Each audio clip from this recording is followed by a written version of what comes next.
Hola chicos, en esta semana subí un video que hablaba de diferentes tratamientos para los pacientes con COVID. En particular, uno de ellos que llamaba la atención son aquellos que se utilizan en las tormentas contra citocinas. Y eran interesantes porque presentaban resultados contradictorios. Incluso algunos de ellos ya decían, no funcionamos en estudios serios, fase 3.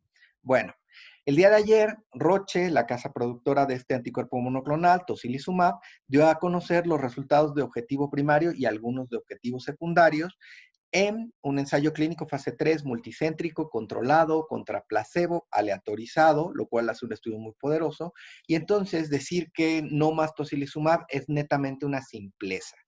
Y por eso quiero hablarles un poco del racional de cómo se llegó a utilizar este producto, sobre todo para gente no lega del área de ciencias de la salud. El segundo es los resultados en números, no solamente la no recomendación de este producto. Y la tercera, para dónde podría ir a futuro los estudios que se están corriendo con tocilizumab en pacientes con COVID. Bueno, como a veces estos videos los llega a ver gente que no es propiamente del área de la salud, voy a simplificar lo que pasa en una respuesta inmune, en aras de solamente mostrar el punto principal. Entonces, este virus ataca diferentes tipos de órgano, en particular vía aérea, como es el caso del pulmón. Cuando este virus está presente en los alveolos, en las partes terminales de los pulmones, lo que sucede es que el sistema inmune primario, conformado en parte por este tipo de células que se llaman macrófagos, va y engulle estas partículas. Pueden ser macrófagos, pueden ser neutrófilos, todo lo que forma parte del sistema inmune primario, lo deglute, lo termina. Si esto no basta, si no basta con que ellos vayan y terminen con estos virus, si la respuesta inmune no fue suficiente, pues también hacen otro tipo de cosas, como por ejemplo es llevar información a otras células, por ejemplo los linfocitos B. Y estas células son muy importantes porque son las que producen las defensas, las que producen los anticuerpos. Ahora, una vez que le da esa información, este linfocito, esta célula inmunitaria, produce unas macromoléculas, que son unas proteínas que sirven para amplificar la respuesta inmune, para hacerla más eficiente, para hacerla, si bien es cierto, no más rápida, más efectiva. ¿Cómo se comunican estas células? Se comunican a través de diferentes maneras, a través del contacto físico, a través de señales eléctricas y muy importantemente a través de otras proteínas que se llaman citocinas. Grosso modo eso es lo que pasa. ¿Qué se ha visto en los pacientes que tienen COVID? Pues hay un porcentaje ciertamente pequeño de los pacientes en los cuales estos pulmones se llenan de esas células, se llenan de esas proteínas, de exudados y entonces generan neumonías intersticiales que la afectación principal no solamente es anatómica, sino sobre todo es funcional, que lleva a los pacientes a falla respiratoria severa y por eso requieren apoyo ventilatorio. Siendo más puristas y si viéramos un esquema ya más este, médico, biológico, pues esto es lo que estaríamos observando, que hay unas células, en particular los neumocitos tipo 2, que son afectadas por este virus y de igual manera esta y todas las células que tienen receptores para inhibidores de angiotensina, como pueden ser incluso los mismos macrófagos. ¿Qué sucede? Que cuando se da la infección se producen estas proteínas para comunicarse con el resto de células, como por ejemplo células endoteliales, y estas quimiosinas o citocinas, estas proteínas, se comunican a través de un receptor. Y bueno, hay diferentes tipos de citocinas. Unas muy importantes han sido las interleucinas tipo 6, porque se da una respuesta primaria del sistema inmune a este nivel, pero la amplificación se da a través de estas señales de interleucina y su receptor. De tal forma que se ha hecho teórico que si inhibimos ese receptor, no permitimos que entren en contacto, de tal manera que no inhibimos la respuesta primaria, pero sí la secundaria. Y además hace otra cosa, no solamente le cierra la puerta, no solamente impide que entren en contacto, sino también desnaturaliza el receptor y con eso, pues te aseguras que no se está amplificando la señal, al menos por esa interleucina 6. Grosso modo, eso es lo que pasa. Ahora bien, existe un medicamento, existe una proteína que inhibe ese receptor, que lo desnaturaliza, y es Ractemra. Y este ya se ha utilizado en enfermedades autoinmunes, en particular artritis reumatoide es el uso más importante. Bueno, si ustedes tuvieran estos lentes de tercera dimensión, que en el caso de Roche, el fabricante, lo que tiene es toda una sala en Basel en la cual te metes y entonces ves los anticuerpos, una cosa impresionante.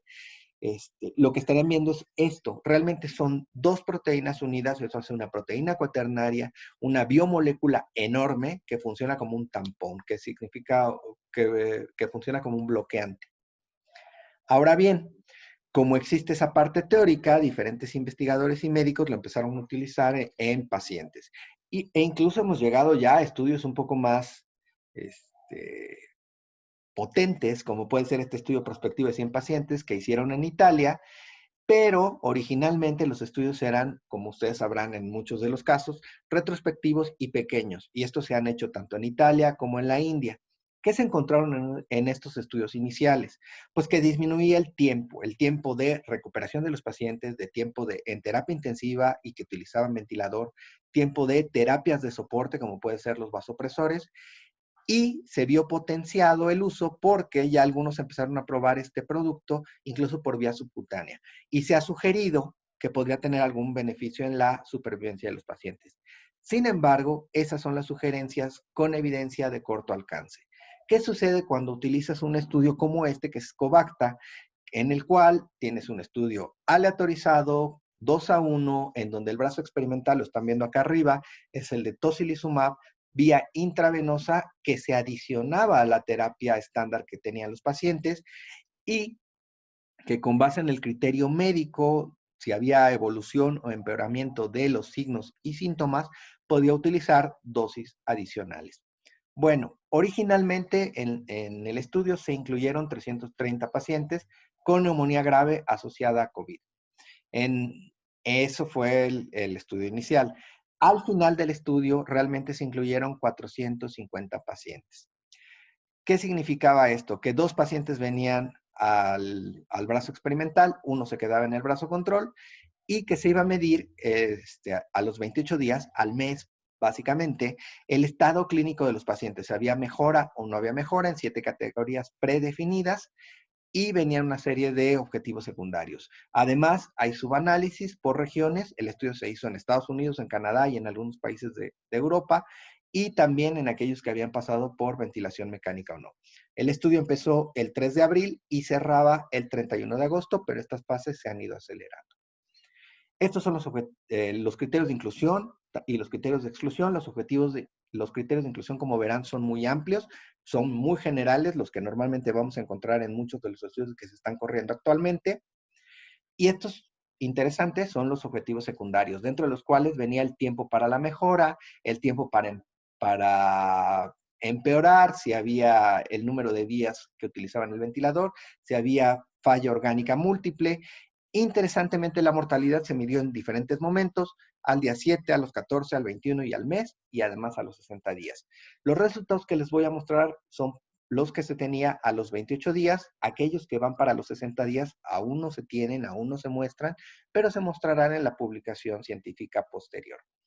Midieron biomarcadores, aquí no apareció interleucina 6 en esta, que es la lámina de la información oficial tomada de Roche, pero una vez que uno lo corrobora en clinical trials, sí se midió interleucina 6, lo cual era muy lógico. Ahora bien, el día de ayer, el comunicado de Roche mostró que el estudio, que se llamó Covacta, no había sido exitoso ni para el objetivo primario ni para el objetivo secundario. Importante, no solamente el hecho de mostrar los resultados, sino cómo se comporta la compañía. Es una compañía suiza, yo tuve la fortuna de trabajar para ellos, donde teníamos muy claro que independientemente que fueran positivos o negativos, los resultados se comunican de manera temprana y se comunican en revistas de alta visibilidad.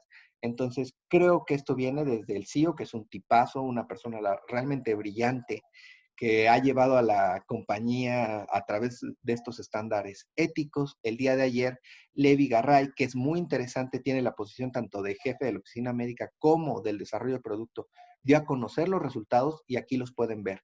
El objetivo primario no se cumplió, la razón de riesgos fue de 1.19 y como pueden ver el intervalo de confianza no es estadísticamente significativo y el objetivo secundario de mortalidad fue igual tanto en el experimental como en el control.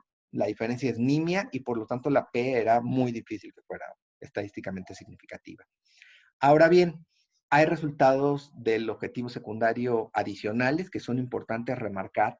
Uno de ellos era el egreso hospitalario, lo midieron como la mediana de días, 20 días en el experimental contra 28 en el brazo control, el placebo. Sin embargo, parece que hubiera algún beneficio. Si se fijan, incluso el intervalo de confianza llega a 27 días, mientras el otro se queda en 28. Hay que medirlo mejor, hay que ver qué pasa en otros estudios. El uso de ventilador, si bien es cierto, había diferencias en día, no había en la prueba estadística. Muy interesante, midieron diferencias de medianas y las tasas de infección y tasas de infecciones serias son muy similares, no hubo prueba estadística, pero son muy similares, y ellos señalan que no hubo datos de seguridad adicionales, no encontraron eventos adversos que no se hayan visto previamente, aunque esos se han probado en otro tipo de patologías.